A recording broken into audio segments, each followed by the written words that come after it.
Hey everyone, and welcome to the lands of Alaire. I'm Ian the Dungeon Master, and I am joined here by my father, our executive producer, Troy, my younger brother Tyler, our good friend Scott, and my older brother TJ. Tori and Aaron will be missing for the first half, and so we will be doing a special recap episode of what has happened thus far in Season 2, and I'm pretty excited to go back over it. So much happens in the lands of Alaire so quickly that I think it's very worth recapping what's happened thus far. So, should we just start off right from the beginning? Yeah. Sure. Anything in particular we want to lean towards, or? Well, I mean, I think we're going to focus on Season 2. Yeah. We've recapped Season 1, the sort of the adventures in the lands of Sarngar. Yep.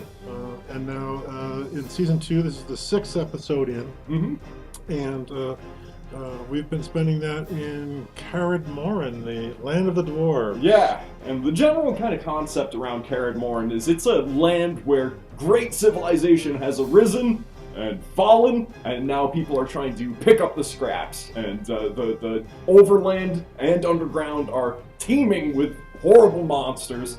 And that's in big contrast to the general struggles on Alaire, which is the battle with Farinwell and their continuous imperialistic forces that push out from their nation. Usually you're fighting people in Alaire. In Carid Morin, you're fighting giants and manticores and drow and all sorts of crazy stuff lives there. So that was a big part of the theme of this season, was going to be a lot of cool monster battles and stuff. Now, you guys, as players, you knew that Carid Morin was the land of the dwarves. It's where the dwarves came from. Were you surprised by the nature of the encounters that you had once you got there? Yeah, we haven't seen a lot of dwarves yet. Yeah.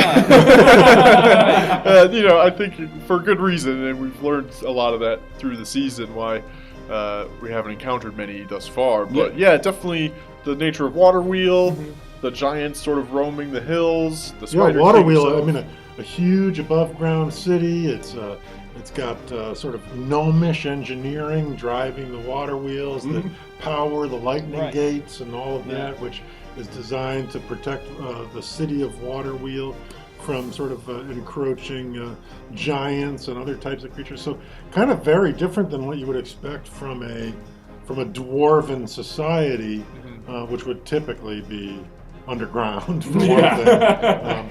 And so their defense, their needs for defenses would be completely different. Yeah, they seem to have found a pretty ingenious way of, relying on their smarts instead of their numbers and their military prowess and stuff. It's more like, bring some new tech and stuff in, which, it's an evocative town you've created. So let's take it back a little bit to when they arrived. They arrived by taking a portal. A portal, which is not often done on Alaire. In fact, that is a massive secret and ancient magics that runs throughout the entirety of the continent, and you guys are some of the first to have tapped into it in a long time. And yeah, you just kind of plopped out of the sky and into the mountains of Carid Morin, and swiftly found it to be a dangerous and wild place filled with the remains of fire giants, marauding frost giants, and also allies as well, because as you regrouped with your good friends, Zorn, Bilberry, Irina, Clara, all those folks, Gentel, Fralvain. Fralvain and Nonagus. You guys made your way down those mountains and quickly found that indeed there is some civilization to this area, as Jar and Limrolt the dwarf came rolling down the road, and with a quick confrontation, you guys joined the party. And what was Jar doing at that point? Well, he's just he's doing some work for a as yet undisclosed job. Yeah, there's a bit of mystery behind Jar's character, no doubt. He answers to some powerful masters, much like Gilroy does, though you don't know their true identity.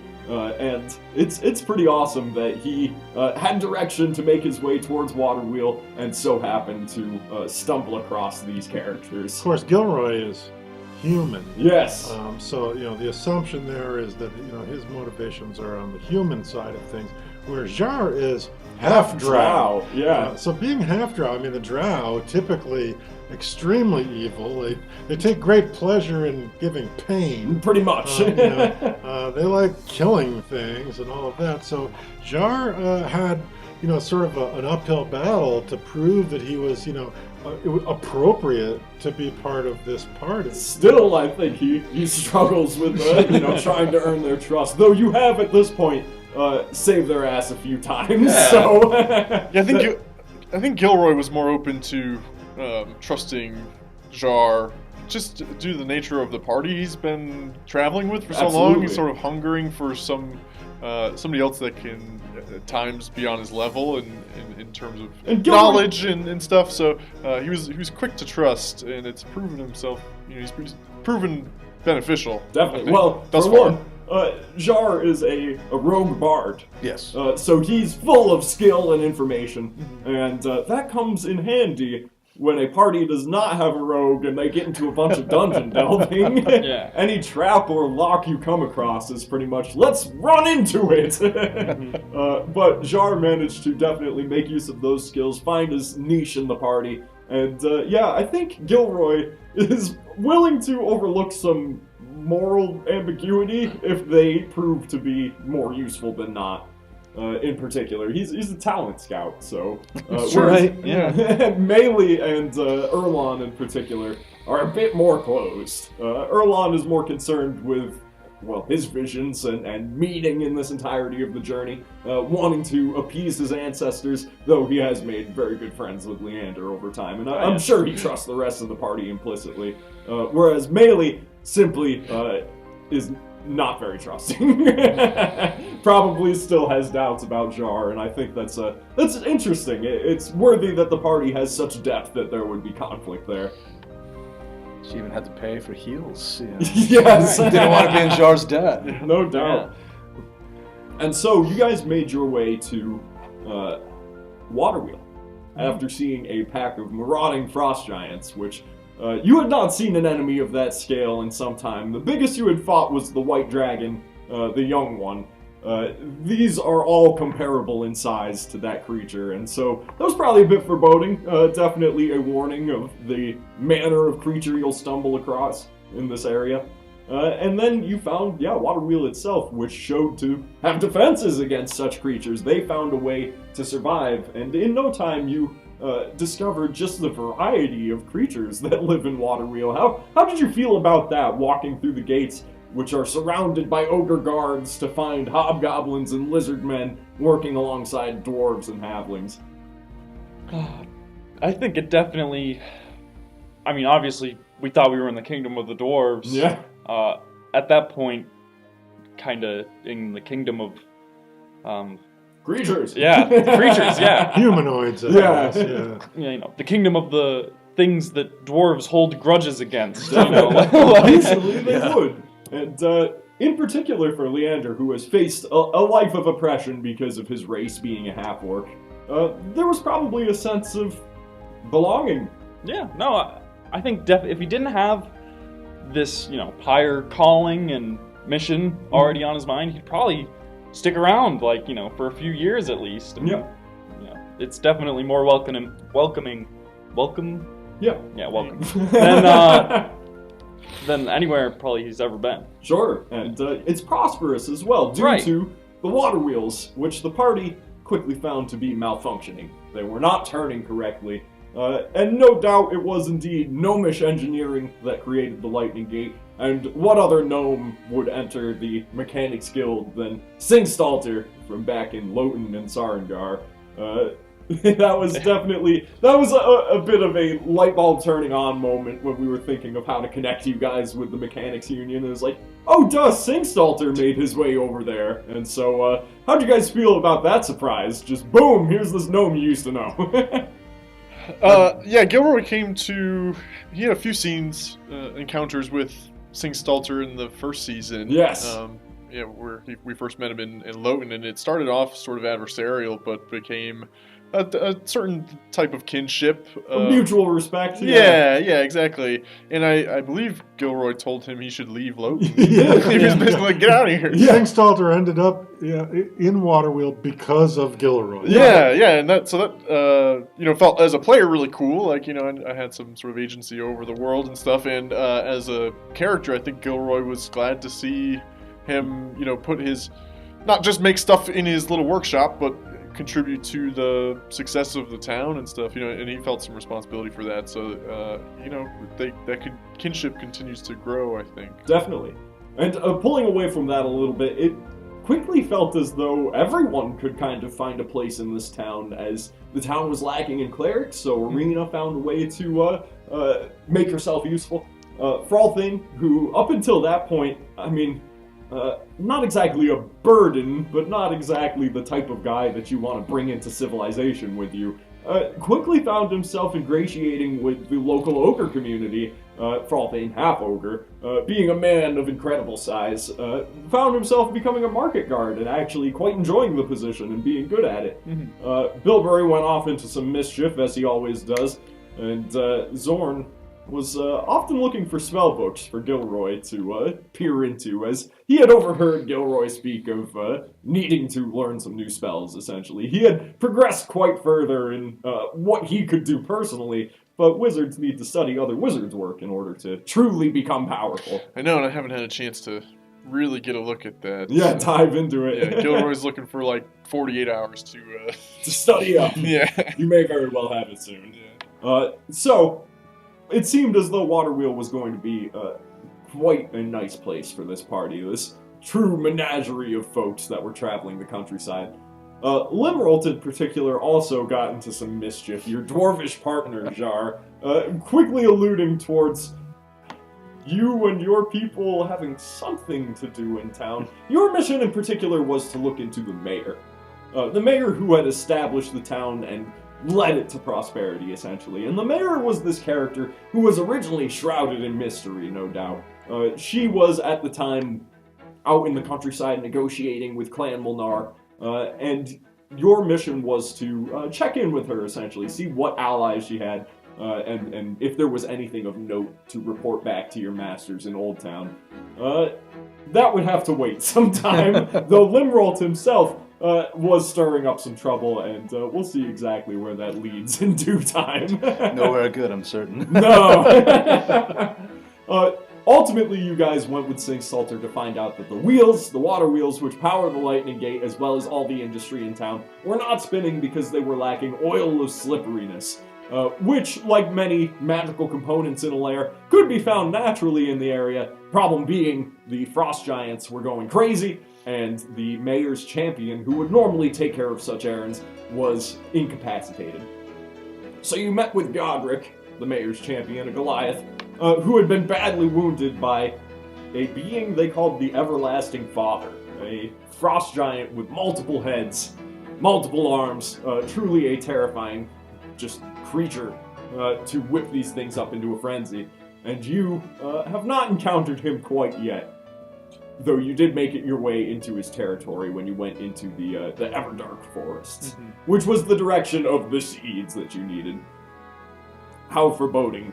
Some sure word of our deeds will precede us when we do encounter him. Yes. So you guys figured out that you were going to get quite the reward for getting these seeds. 25,000 gold, a sum that sounded a little bit crazy, but there's a bit of inflation here.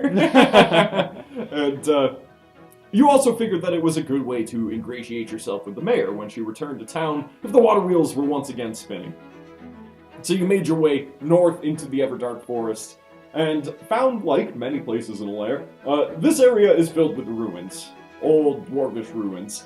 Diving beneath one of them, you fought some Dwergar. How'd you feel about dark dwarves? 5e dark dwarves. I was psyched.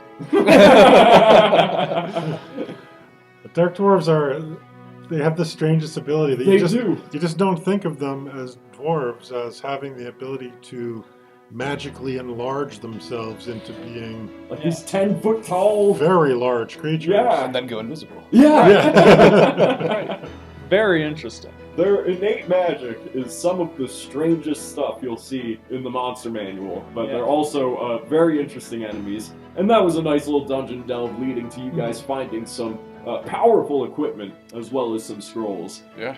A stash of old weapons from the Karad Mor, the legendary dwarvish military, from back when their minds were able to dig up some of the most rare materials, and they had the best craftsmen. These are weapons that are probably over 1,000 years old, yet still in incredible shape.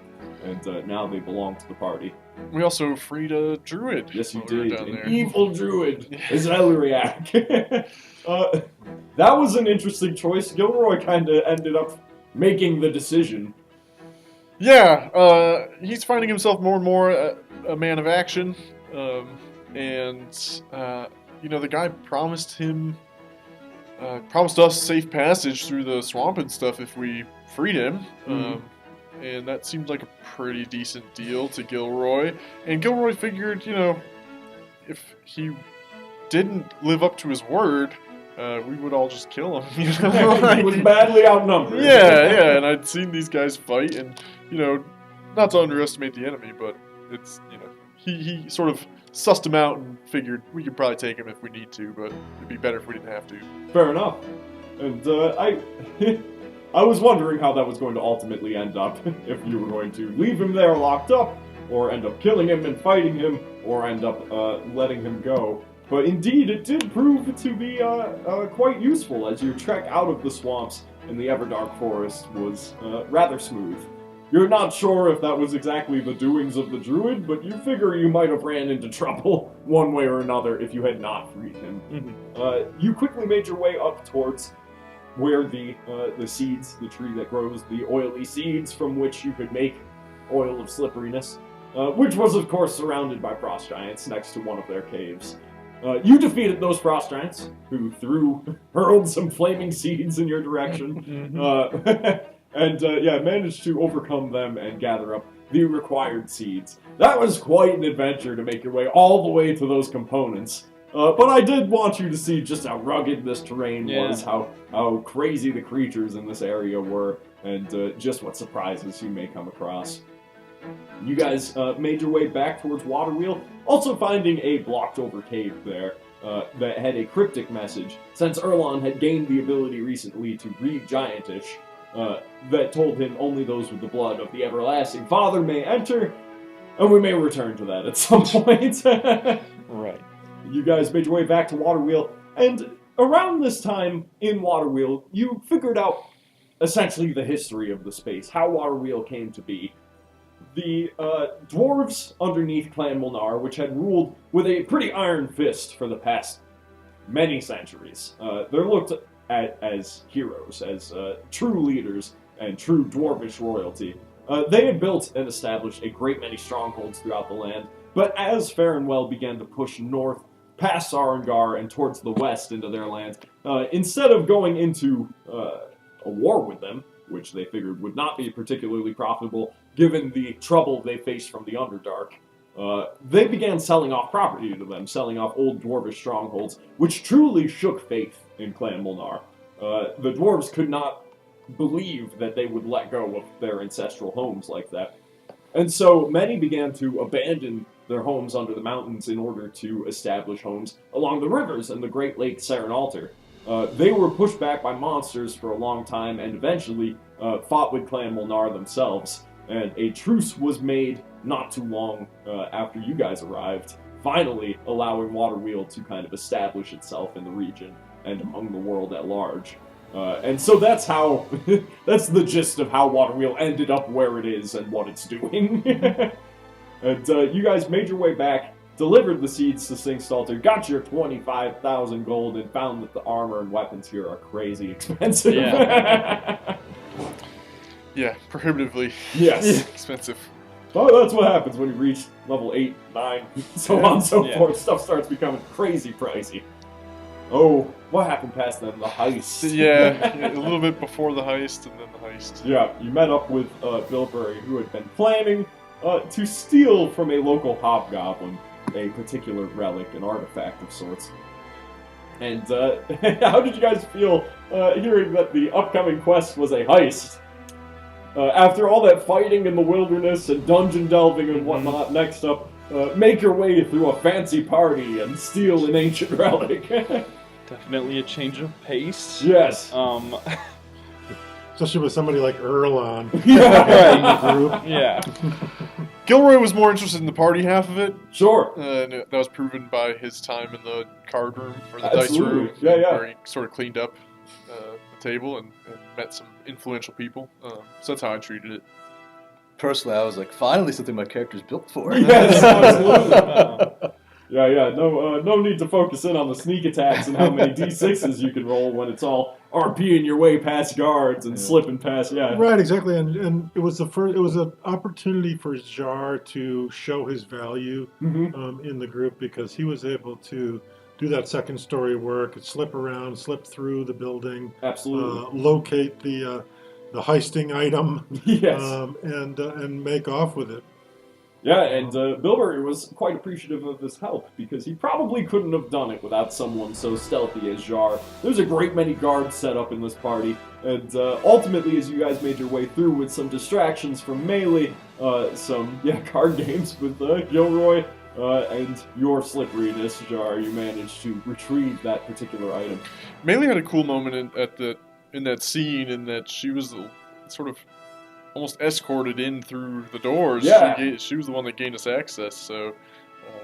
Yeah, you were permitted inside the estate itself, into Galdoon's estate and inside the party. Only those you figure who are influential in the area would be permitted inside. And no doubt you are, but some sort of name to carry behind it would definitely be useful. And Melee's family, the Woodrose, are a powerful family from Farrenwell, and it is well known that if a Woodrow was in town, it would be very worth bringing them to the party.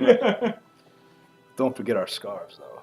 No doubt. Oh, yeah, we Jar Gilroy had fabulous scarves. That might have been... Got some new digs. That was one of my favorite, just totally improv parts of this campaign in general, meeting with that Tabaxi and buying some new clothes. I knew Gilroy wanted new clothes. I was like, Oh yeah, those robes have been through a lot. Those old school robes you had. Yeah. She needs to stock some purple scarves, though. She's messing up with Jar's monochromatic. I know it. It was fun. Good. Yeah, that was a particularly fun session. You guys managed to successfully rob Galdoon and escape the estate, making your way back towards Rotbeard's. And there, you figured out that the item that Bilberry had focused in on, that he wanted to pawn off, was a helmet. A helmet that would be particularly useful for a vampire hunter. And that morning, after the heist, that vampire hunter made his way to Rotbeard's, and Leander discovered that he was the third missing member of the Silver Keepers, a paladin, or at least a former paladin, who had devoted himself to the road and to killing various monsters ever since the Silver Keepers fell, and on his way became a vampire hunter. He said that he was going to make his way south to the kingdom of Elenvir and the great cities of Sumedia, and there he was going to look for some vampires that had infiltrated their councils. A hook for later. For Leander to be able to kill some vampires. Yeah. You guys, what else happened? Clara. Yeah, then it was Clara in the meeting. Yeah. Sort of were next. Yeah, kind of made your way to the mayor, because she had finally made her way back into town after the heist. That night, she re-entered with her preceding some of Clan Molnar and some High Elves from the south. And that was interesting because it implied that she had been speaking with Clan Molnar, and maybe they came to an agreement. If you don't have to deal with the Carad Mor, then perhaps there's a chance that Carad Morn at large could be reunited, and you would find yourselves some allies. In particular, the mayor, it was revealed, is a member of the Order of Swords, King Devarius Caldenin of Farrenwell's large council from across the lands that may be inducted against their will, and essentially keep watch for him. And how did you feel knowing that she was actually such an influential character, someone worthy of having as an ally?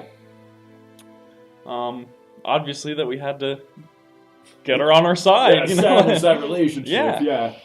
We also learned there's two more Yes. Cared more and When more. Variac Molnar and his son, Yeah. up in Steelhammer Stronghold, their old seat. So it seemed like a good foot in the door, but more work to be done. That was a really cool scene, though. With we met a lot of interesting characters there, and we were able to flesh out Clara some. I think. No doubt. You quickly revealed to the mayor and I to guests quickly revealed. that Clara was an Azamar and is among you. Yeah, we'll see how that pans out. Well, I figured that's like our main card to play is that, hey, we've got something that hasn't been around for ever. Yeah, oh, absolutely. No, it is definitely, it's not just an oddity. It is something that lends towards your cause, no doubt. You just got to be careful about how many people know. Well, I mean, adding Clara to the party, to some degree to the party, at least as a sort of overall or overarching responsibility of the party. Now you guys have this, sort of a very special person that you're kind of responsible for. Yeah, so much so that Gilroy was very tempted to take some spells that were based around protecting or locating people this level. I did not, but I heavily considered it. You considered it. Yeah. Oh, that's good. I mean, I think, it crossed his weighs on mind. him. And to that point, we decided to, like, almost, make her like a junior member. Right. Yeah, and the mayor, who it was revealed had an affliction, which was saved off by a local hag's treatment, essentially. She requested that, one, you go see that hag and get her treatment so that she can continue leading as she had, and two, that you kill this local figure, the Spider King, a drow warlord who had controlled a pass to the southwest. Now, the Spider King rings a lot of bells for Jar, as he is a large figure in your past. How exactly does that go? Oh, Jar was the product of a surface raid by looking for slaves to mine the pits that they were trying to delve into the area that we wound up going. Yes, to to break through for various reasons. Yes, and so Jar's mother was one of the abductees, and some of the foremen had their way, and He's the I'll pop Jar. Yeah. And then later worked away a lot of his early life in the Yes. mines as a slave pit slave, and eventually managed to escape. Yes. And he made his way to Old Town, learned a lot, did a lot of things, maybe to be revealed in the near future, and met up with the party. Now, one thing that we didn't quite cover was Jar's very perceptive, and he actually noticed very quickly that Claire has wings, Yes. Claire has blue skin. That's an Azamar. How did you feel initially? How do you think Jar felt, knowing that this oddity was among the party? Well, he's really tied into his work, and he had to get the word out. So No doubt, yeah. That's the other thing. That was the nice thing about the party giving it up to the mayor too. Like now, Jar's got plausible deniability. Sure. Well, I didn't tell anybody. Everyone knows. So we'll see what comes of that. And Yeah. Ultimately, you guys decided to take Clara with you towards the Spider King and his pass. And as you made your way southwest, you found yourself traveling among the taiga, the countryside, as you had before, and quickly stumbled across the hag's cabin, which was not so inviting as you would imagine, because her pet, a flesh golem of monstrous size, came bounding across the corner. And what happens but Gilroy immediately banishes him? That was your first time whipping that spell out. How'd that feel? Yeah, it was awesome. I'm glad it went off. I'd been holding it in my pocket for a bit until there was like one large enemy to have some impact on. And he's coming to quite like that spell now. It felt really thematic for him to take that spell in terms of he's got a bunch of notes on extra planes and stuff from Nonagus. He's been spending time in an ethereal plane through Rope Trick and Blink. So he's starting to sort of pass between planes and stuff, and it felt like he realized he could use that to not only protect himself, but to sort of get rid of other problems Definitely. as well. And because you were rid of that problem, quickly the hag, who did not want to lose her pet, invited you inside, pleading that Gilroy bring the pet back. So, Reluctantly. yes, the flesh golem was drawn out of the demiplane, and upon command from the hag was quite kind to you. Mm-hmm.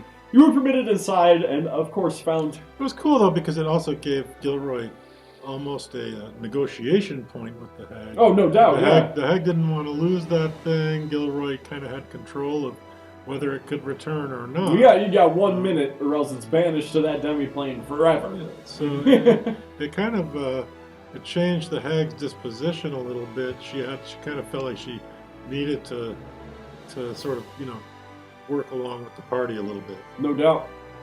And so when you were permitted entrance, you found that, of course, it looks like a normal hag's hut, filled with all sorts of unctions and tinctures and potions and yada yada. And she permitted you a trade of sorts with the material the mayor gave you.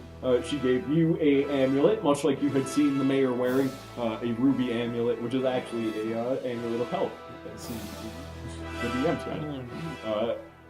So you guys successfully negotiated with the hag. That fight did not go the way I had imagined, and made your way past towards the Spider King's Pass. And there in that region, your friend Gentel, the elf scout, had been checking out the area. She is not particularly fond of Drow, was not particularly fond of Jar, and quickly you met up with her and were ambushed in the night by Drow, finding Clara not particularly capable of her defending herself.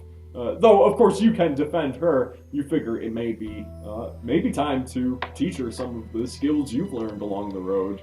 And I think that's a pretty exciting kind of proposition, because we have all sorts of corners of combat covered. Yeah. We got arcane through Gilroy, some, heavy armor and divine magics through Leander, stealth and the magic of the music of the universe through Jar, archery through melee, and rage and just true ferocity through Erlon. I really think that all those things contributed could make for a truly badass character. Mm-hmm. Yeah, it's I'm excited to see which direction she'll go. Gilroy's been lobbying pretty heavily, obviously. Towards the arcane, yeah. For her to become, a student of his, in a sense. But that it is D&D, so anything could happen. No doubt. I'm excited at that storyline.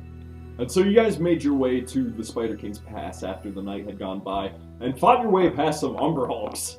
Umber Hulks are pretty awesome. They're a classic Underdark creature, and you managed to vastly avert your gaze until the very end. Well, I mean, I figured it wouldn't be that bad. Yeah, they're pretty bad. No, yeah, If it you definitely could have been bad. look into an Umber Hulk's eyes and fail to save, you throw some D8s and you either just stand around doing nothing, run away, or start hitting your friends. Right. And that could be particularly dangerous. Mm-hmm. Jar was especially badass in that fight. Yeah. As he slid underneath Umber Hulk's pincers and rallied up on their backs and stabbed right through their exoskeletons and stuff. That was... it made it feel like Jar had experience fighting Underdark creatures, which was very cool. And, of course, he should to some degree. Gentel told you that Clara and her would stay safe. They would cover your back as you went into the Spider King's fortress and fought your way down through whatever horrible things are down there. And when you re-emerge, they would be waiting for you. So you dived in and quickly found it to be, yes, indeed, the mines and the pits in which Jar spent much of his early life.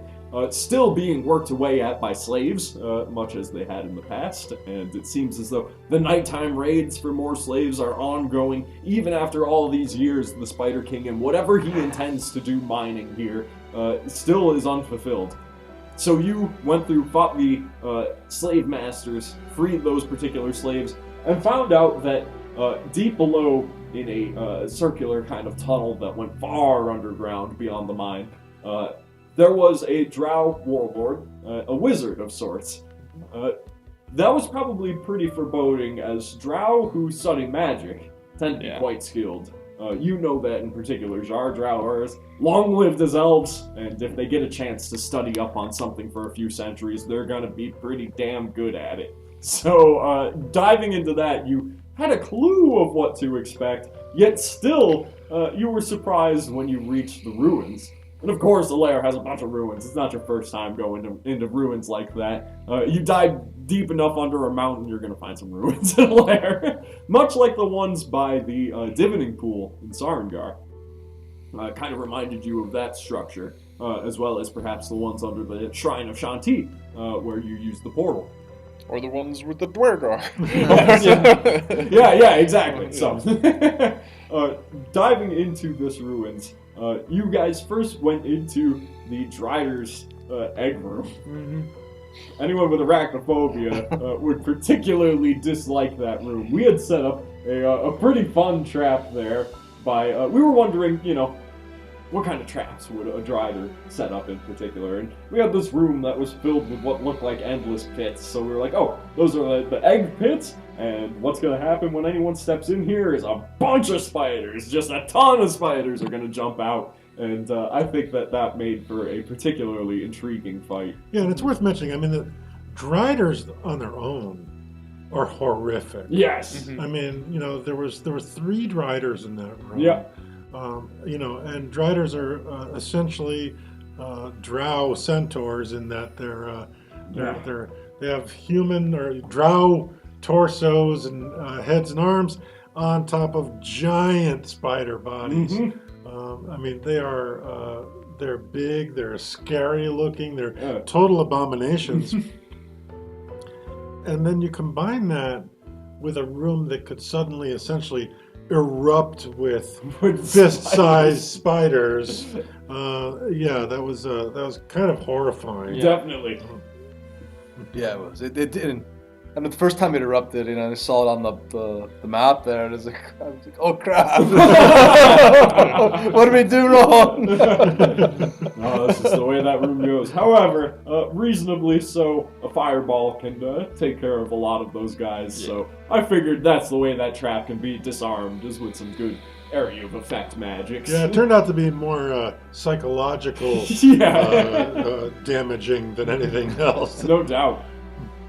And around this time, you guys had been getting very strange whisperings and flickering visions of this demonic creature with multiple arms. Not at all what you would expect from not a drow warlord by any means. No. How did you guys feel knowing that these ruins are probably haunted by such a power? Definitely foreboding. Yeah. It was something we'd sort of seen before. Yes. Yeah. In the divining pool. Yeah. In Sarangar, a large demon presence in these ancient ruins. So, beginning to formulate some sort of idea of what ancient Alaire may have been like. Yes. It's certainly a bit of a mystery. As well as probably growing thoughts that Alaire has a demon problem. Yeah, in general, it probably used to, and there's inklings that it's returning. Yeah. Too.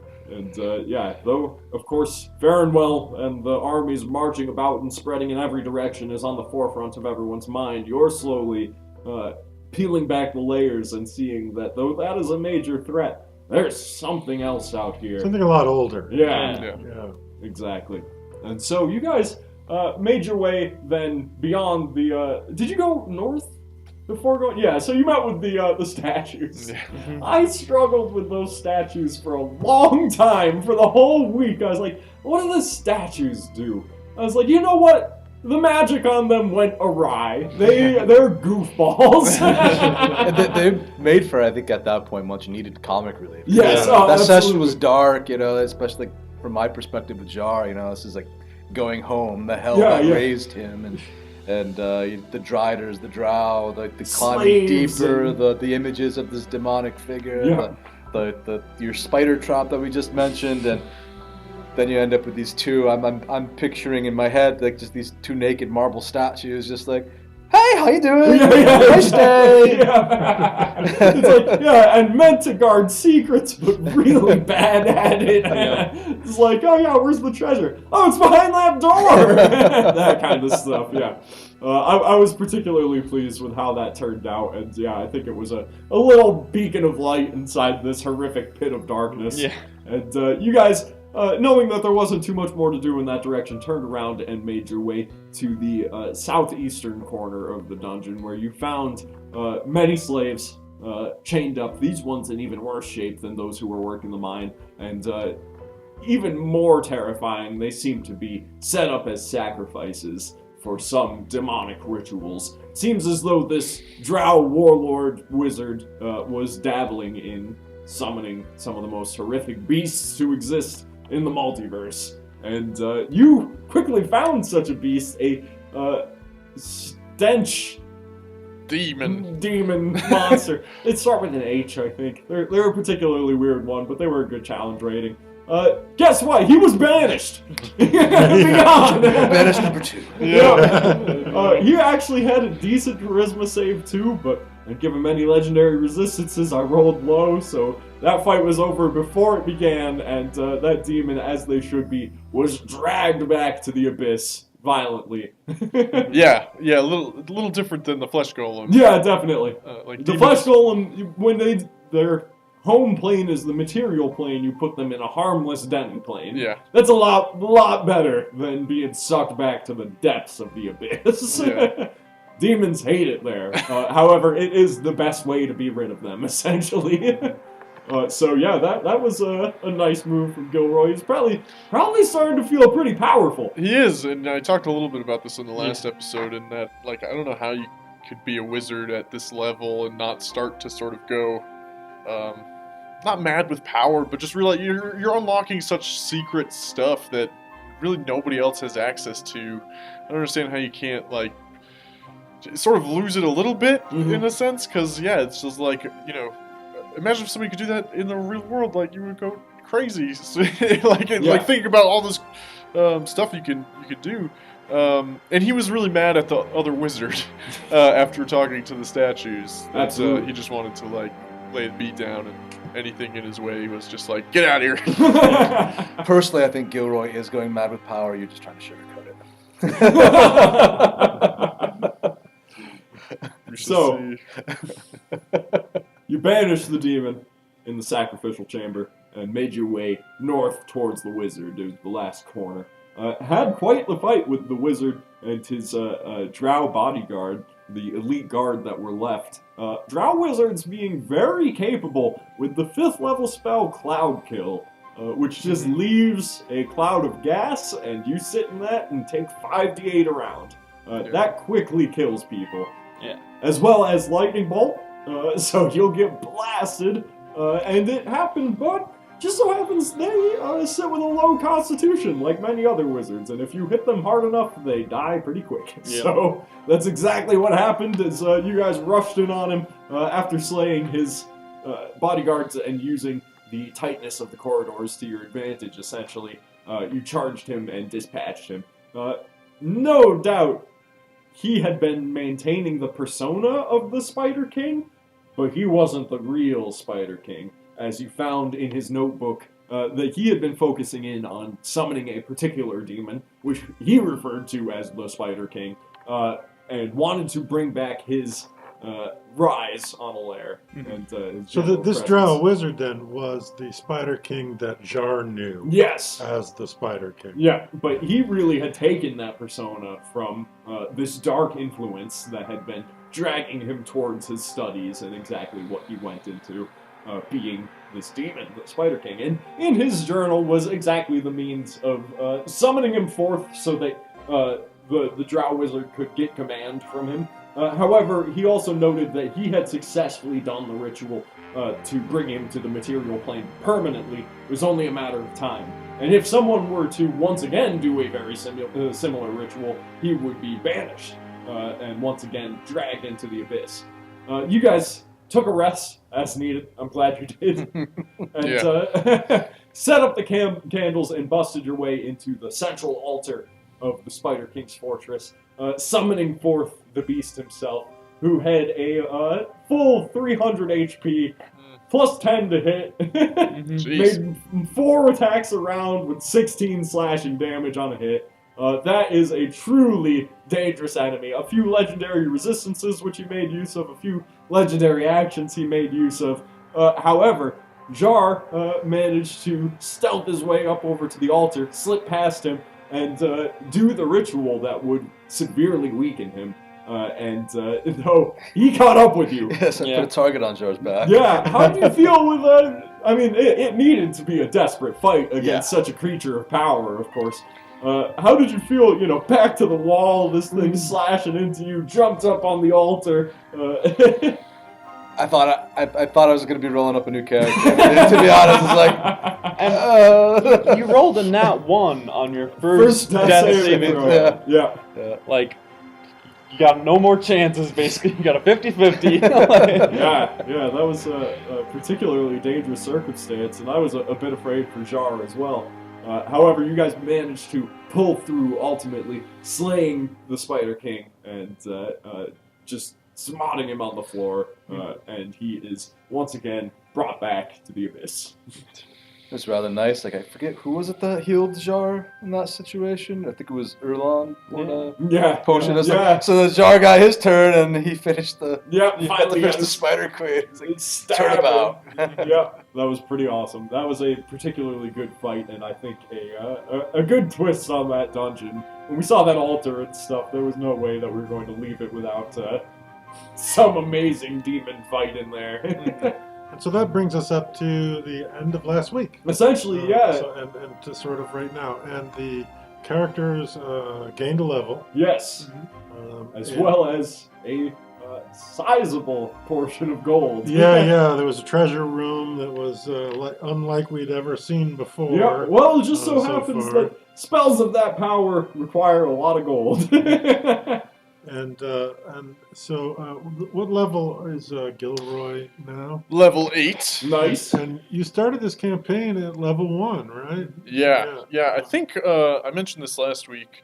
I think this is the highest level character and longest played character I've ever had. I've played a decent amount of D&D, but there was all fairly low level stuff and short-lived campaigns. We would start another one and somebody else would DM or whatever. Sure. Yeah, somebody's got an idea for a module or whatever. You play, you gain a couple levels. That's the nature of D&D usually is, the Dungeon Master is tired of DMing and asks for a player to DM because he wants to play some. The campaign ends. It might pick up later. It might not. Usually, I'd say in general, they run for like 8 to 12 weeks and then you try a new campaign or a new system or something. This one's been going on for a while. Yeah. And so, do you feel like Gilroy has evolved in the way that you initially pictured he might? I know he was like a transmutation wizard initially. I took a lot of transmutation spells. I don't necessarily regret that choice of being a transmutation wizard. I think I would have done it differently now. I still am taking a decent amount of transmutation spells. I've gotten, it surprised me the higher level transmutation spells, what they're really what they all lean about. into. It's a lot of like making yourself more capable, like fly and jump and long strider and stuff. That's all transmutation magic, and it's like making a wizard into a superhero, which was kind of confounded me for a time, but I've found ways to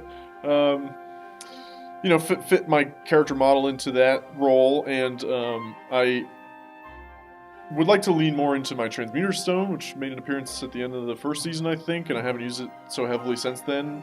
It's a pretty cool class feature, and I'm trying to keep it. What in does my it do? mind What does a Transmuter more. Stone I have to spend like 8 hours to create one.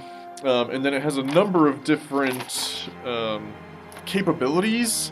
I can, every time I cast a transmutation spell, I can change the what it grants the possessor, whoever has it in their possession. It can give dark vision. It can give proficiency in con saves, resistance to like any type of elemental damage. Specific elemental damage, so you have to say it's resistance against cold now. Or fire, or lightning. And it can also give plus 10 feet of movement speed. So, and, you know, I could be changing that pretty much on the whim every time I cast a transmutation spell. So it's a really cool class feature that lends some flexibility. I haven't been giving it as much attention as I would like, so... And ultimately, you...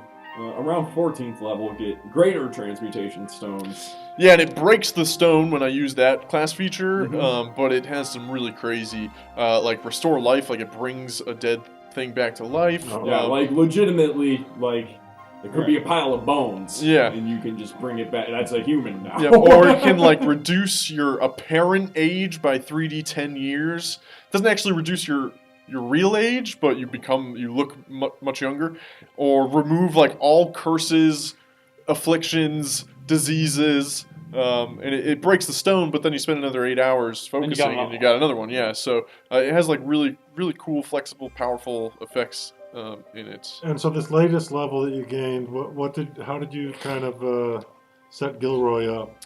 Yeah, so at 8th level, for a lot of the classes, it is an ability score increase or feat. I went with my final 2 points into intelligence, so I'm at the sort of cap of 20 intelligence with Gilroy, which lent itself to, you know, better skill proficiencies of some skills I use quite frequently. Better saving throw, although intelligence saving throw is not often used. And I think most importantly, what will make the biggest difference is, it's only 1 point, but my spell save DC is now 16, my spell attack bonus is now +8. 16 is very legit. Yeah. You know, like resisting vampires, like powerful vampires, charm and stuff is generally like a DC 16, so... Yeah, I'm very into that. And and then I also got 2 more spells. We discussed changing out some a few spells things that we may very well change. We have not done that yet, but there's a lot of spells in this spell book of Gilroy's that I've never used, so it seems, you know, kind of weird to be limited by that. But I took Fly. Yes. So Gilroy can fly now. It's a 3rd level spell, so I can't do it all the time, but that's one of those transmutation spells that turns you like into a superhero type thing. But I love the idea of Gilroy flying around and scorching raying people on the battlefield and stuff. Like, that's just well Silas tries to keep up with him. Bob alongside. Yeah. And then I now have 2 4th level spells per day, and I took Conjure Minor Elemental. We fought a couple elementals now. Gilroy has an affinity for small creatures to some degree. You know, we've had the fairy dragon, we've had Silas, and a number of others. And the snake. Yeah. So it seemed thematically, you know, interesting. And that means if I focus for a minute, for up to an hour, I can have 1 elemental of 2 or lower, 2 of 1 or lower, 4 of half or lower, and 8 of 1/4 CR, which is challenge rating or lower. Yeah. So you know, we may have a number of interesting elementals added to the party for a time. That'd be awesome. Yeah. Gilroy's elemental kennels. Yeah. You know, I like the idea of him as like a bit of a zookeeper. What if they all, you know, each one had a different part of Gilroy's personality? Oh, that'd be awesome. Like, you know, the Earth one was stubborn and, you know, that would be very cool. Just something I came into my head. But. Yeah, I like that. Now, okay, so Jar joined the party at what level? 8. He joined. Is he still 8? He's still 8. Yeah. He's still 8. Yeah. So, and Jar is an interesting half-drow in that he's a multi-class, right? Yes. And how is he set up? Even split rogue and bard, 4 and 4. Right. So that gives him sort of that secretive side and the knowledgeable side. Yeah. So it kind of makes sense. It seems like it's almost a single class. Yeah. Representing that sort of half-drow nature. It's almost like he's a half-drow as his class. Does he play an instrument? He hasn't yet. I've been playing it more as he's a storyteller than an instrument lore player. master. So yeah, he's like, when we've had some short rest, like I've been referring it to like as like a story of healing. Right. Yes. And I think that's particularly cool, especially the interaction between you and Gilroy, where he wondered where you had studied, and you said various libraries, and asked him the same question, and he said various libraries, but if you actually were to go back and look at these two characters in their various libraries they've studied in, it's complete opposite pictures. Yeah. Like, Gilroy's just massive bookcases, torches, that kind of stuff. Truly a formal setting for learning. And Jar's diving into ruins and finding old tomes and stuff. It's possible Jar studied in a couple of the same libraries Gilroy did, but probably when they were closed. Yeah, it's just, two characters that are very learned, but in very different ways, and I particularly like that contrast. Yeah, and I was likely reading planar studies and transmutation formulas and stuff, and you were reading... the book of items that need stealing. Absolutely. Yeah. So anything in particular that Jar specializes in? I mean, he's a bit of a jack of all trades in some ways. Yeah, that's kind of how I built him.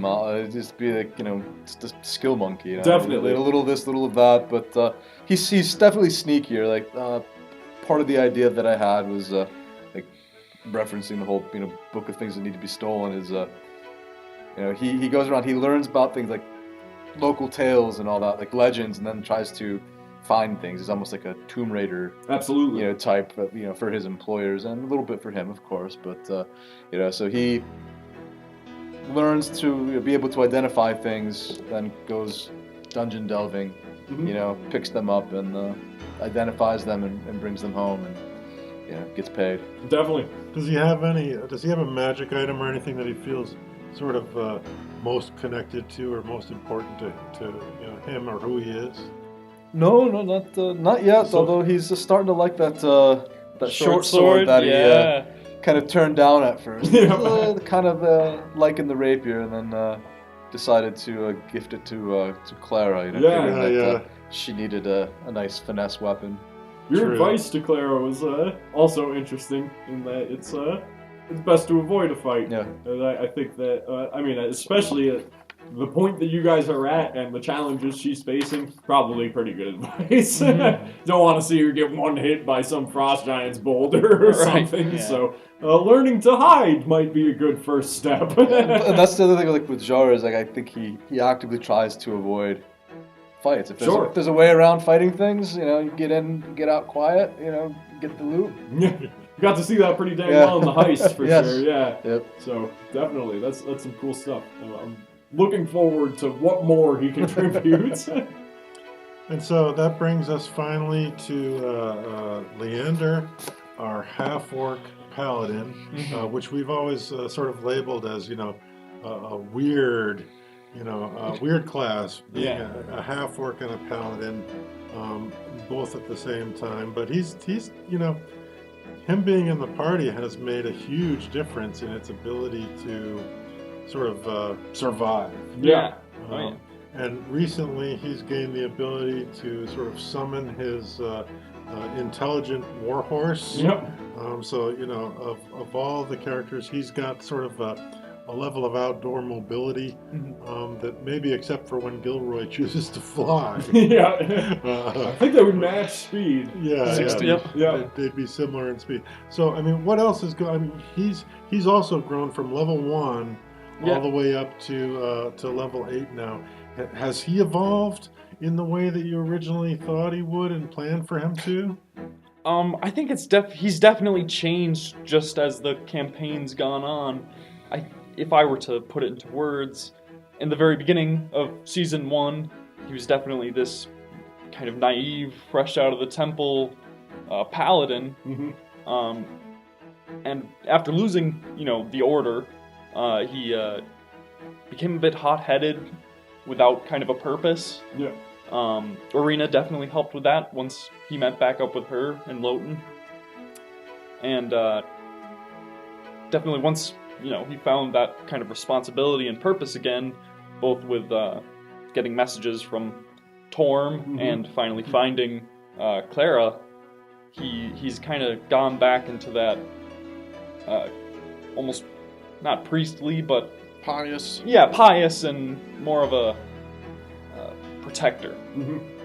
Yeah. No, I've seen it evolve quite a bit. And he also was elected leader of the party, which has, I think, introduced a lot of caution.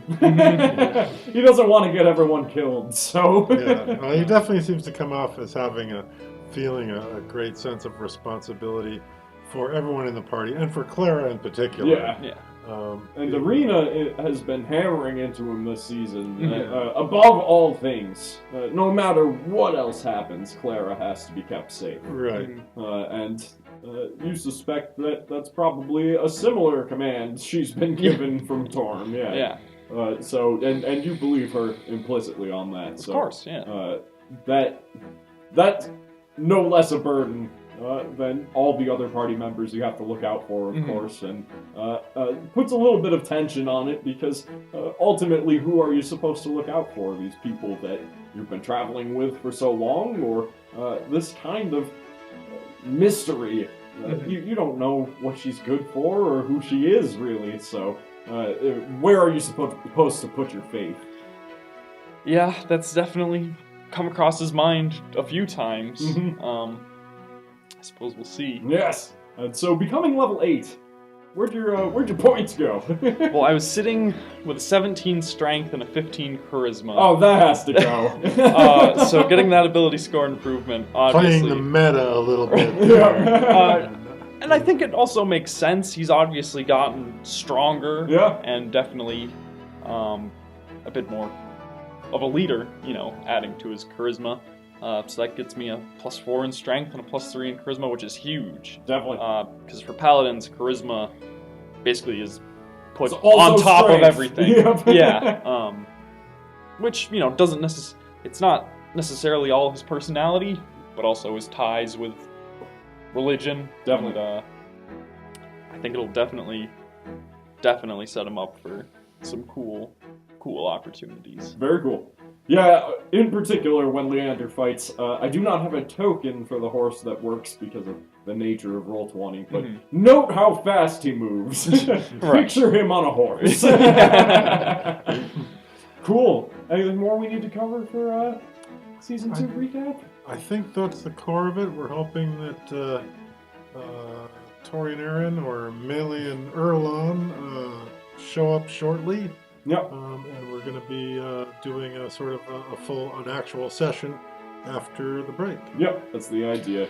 Yeah, in the meantime, thank you so much for joining us. If you're watching on Twitch, consider subscribing. It's $5 a month. It goes a lot towards supporting the show and our other productions and our store. If you have Amazon Prime, you can subscribe to one channel for free each month. This would be a good one. Yeah, we'd like it to be our channel. It would be much appreciated. We love our subscribers. Thank you to Bernie as well for the 5 guys today. Yeah. To you. And if you don't feel quite like subscribing on Twitch, you can always follow us. You can subscribe on YouTube. We're all over Facebook, Twitter, Instagram. The links are either below or right here in the chat. Yeah, and it's also a good time to mention that Scott does a character-based journal blog. Yes. From Jar's perspective. Jar's journal. Jar's journal of things that have gone on. We will be providing you also the links to that, so you can check that out. It's always interesting to see how a character specifically sees the adventures that go on in a D&D scenario, so a lot of fun to read. Yeah. Or you can get a t-shirt from our shop. It's freakopolis.com. We got t-shirts, all sorts of geeky stuff there. Role-playing games, miniatures, trade paperbacks, coloring books. Exactly the kind of stuff you'd expect. Yeah, exactly. Any little bit of support helps. Yeah, no doubt. I guess. To the break. Yeah, we're going to do a break. We're going to come back hopefully soon. If they still don't show up, we'll pop in and update you in 5 minutes or so as to what's going on. Yep. Sounds good. See you then, guys.